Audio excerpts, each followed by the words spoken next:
অনেকক্ষণ বসে পুজো করলেন, এই যজ্ঞের কারণটা কি? তার কারণ মোদি অশান্তি যজ্ঞ করছেন, তো মোদি অশান্তি যজ্ঞ করছেন। ওই যে বসেছেন বিবেকানন্দ রকে, দুদিন আলাদা হয়ে গেছেন মানুষের সামনে থেকে, তার কারণ অন্য কিছু নয়। এই দুদিন বসে ওখানে প্ল্যানিং করছেন কিভাবে কাউন্টিংটা সব জায়গাটা বিজেপি দখল করতে পারে। ভণ্ড সন্ন্যাসী সারা জীবন অত বৈভব সুখের মধ্যে থেকে হঠাৎ করে গেরুয়া বললে সন্ন্যাসী হওয়া যায়? সন্ন্যাসী হতে গেলে অনেক ত্যাগ, অনেক দুঃখ স্বীকার করতে হয়, অনেক লাঞ্ছনা স্বীকার করতে হয়। আমরা এখানে শান্তি চাইছি, বাংলার শান্তি, মা মাটি মানুষের শান্তি।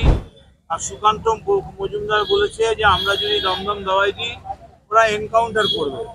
শুনে রাখুন ভালো করে, আপনাদের এনকাউন্টারকে কাউন্টার করার জন্য আমাদের কয়েক হাজার কাউন্টার পশ্চিমবাংলায় কিন্তু খোলা আছে। তো আপনি এনকাউন্টার করতে গেলে কাউন্টার হয়ে যাবে, কোনো চিন্তা করার কোনো কারণ নেই। বলুন তো, এক্সিট পোল বলছে যে 22-এরও বেশি নাকি আসন পাবে বাংলাতে বিজেপি, কি বলবেন এই বিষয় নিয়ে? শুধু একটাই কথা বলবো যে নিউজ চ্যানেলের সম্বন্ধে আমার কোনো বক্তব্য নেই, কিন্তু তাদের কিছু করার নেই। দেশের প্রধানমন্ত্রী যদি জবরদস্তি ফেক নিউজ বানাবার চেষ্টা করে এবং বলে তোমায় ফেক নিউজ, বোগাস নিউজ চালাতে হবে, তারা চালাবে। আলটিমেট যে যে চ্যানেল চালিয়েছে তাদের নিজস্ব ক্রেডিবিলিটি নষ্ট হবে।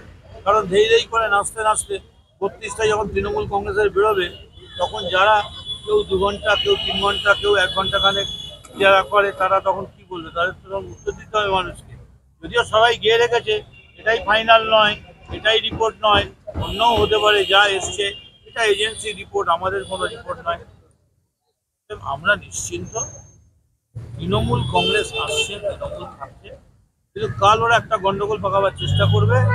তার জন্যে আমরা সিদ্ধান্ত নিয়েছি, অভিষেক সিদ্ধান্ত নিয়েছে, শুধুমাত্র কাউন্টিং স্টেশনের ভেতরে নয়, প্রত্যেকটা কাউন্ট স্টেশনের বাইরে 5000 করে ন্যূনতম তৃণমূল কর্মী, তৃণমূলের পার্টি ক্যাডার, তারা ওখানে মিলিটেন্ট ক্যাডার, তারা রেডি আছে। এবং আমাদের এখানে 42টা ছেলে, তারা উপোস করবে যতক্ষণ না পুরো রেজাল্ট বেরোচ্ছে।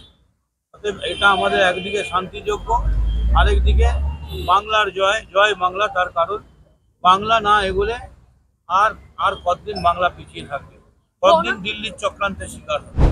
গণনা নিয়েও বিরোধীরা একটা প্রশ্ন তুলেছে যে গণনা কেন্দ্রের বাইরে কোনোভাবে চুক্তিভিত্তিক কোন তৃণমূলের কর্মী বা কেউ থাকতে পারবেন না, কারণ বিরোধীরা বলছে যে কেউ চুক্তিভিত্তিক কর্মী তারা গণনা কেন্দ্রের সামনে থাকতে পারবে না। অশিক্ষিত, ওরা জানে না।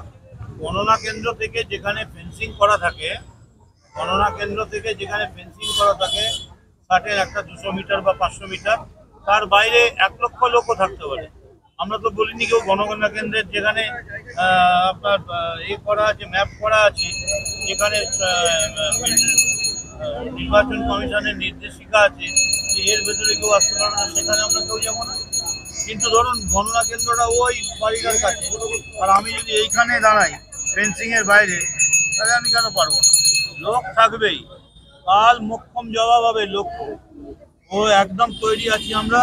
এবং কত এনকাউন্টার করতে পারে ওদের ওই কে বিজেপির প্রেসিডেন্ট ফায়না মাথায় দেয়, ওকে নয়, আমি 3টে পার্টিকে একসঙ্গে চ্যালেঞ্জ করছি, জোট হয়ে চেষ্টা করুন তৃণমূলকে টাচ করা।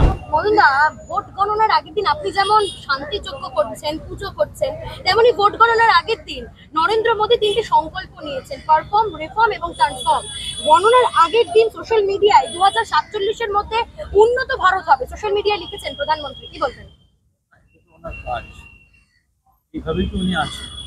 भाइयों और बहनों, अगर मैं जीत जाऊंगा तो हर साल 2 करोड़ लड़का लड़की को नौकरी मिलेंगे, 15 लाख रुपया कर ले बैंक पे चढ़ जाएगा।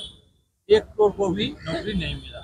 উনি এরকম মিথ্যা প্রতিশ্রুতি দেন, এই রিফর্ম, কনফার্ম আর ইত্যাদি ইত্যাদি এইসব বলেন। আসলে উনি এগুলো কোনোটাই বলতে চান না। ওনার একটাই কনফার্ম করা যে আমি গুন্ডাবাজি করব, আমি দাঙ্গা লাগাবো এবং আমি আমার এজেন্সিগুলোকে ইউজ করে আমি ভারতবর্ষের দখল নেব। এবং এবার ইউপি বাজে রেজাল্ট করবে এবং দিল্লি, হরিয়ানা, চণ্ডীগড়, একদম মানে পাঞ্জাব একদম সুইপ করে যাবে। অতএব মোদী সংকল্পে কি বললো, কি মিথ্যে সংকল্পের কি মূল্য আছে? শেষ প্রশ্ন মদনদা আপনার কাছে, শালবনীতে হচ্ছে না ইস্পাত কারখানা, সেটা গর্বিতায় হচ্ছে, গতকাল সৌরভ গাঙ্গুলি বলে দিয়েছেন। এবং এর আগেও আমরা দেখেছি টাটা চলে গেছে সিঙ্গুর থেকে, বিভিন্ন সময় শিল্প কি আদতে হয়েছে বাংলায়, যে কারণে সৌরভ গাঙ্গুলিকে এবার শালবনীতে ইস্পাত কারখানা হলেও সরকারি ভাবে সে জমিটা পায়নি, সে ব্যর্থ হয়েছে, সেক্ষেত্রে গর্বিতায় শিল্প কারখানা হবে, ইস্পাত কারখানা হবে, কি বলবেন আপনার প্রতিক্রিয়া? দেখুন, এগুলোর উত্তর তো সরকারি মুখপত্র আছে, তারা দেবে।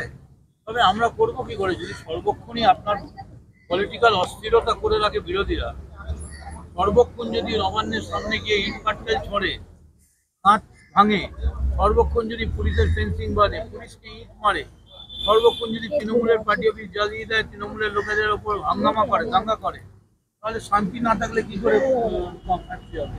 তারপরেও মমতা ব্যানার্জির নেতৃত্বে প্রায় 2 কোটি ছেলে মেয়ের কর্মসংস্থান হয়েছে। আমরা মানুষকে খুব ভাগ জানতাম, এরা চাকরি খেয়ে মানুষ, এরা চাকরি খায়, আমরা চাকরি দিই। একেবারে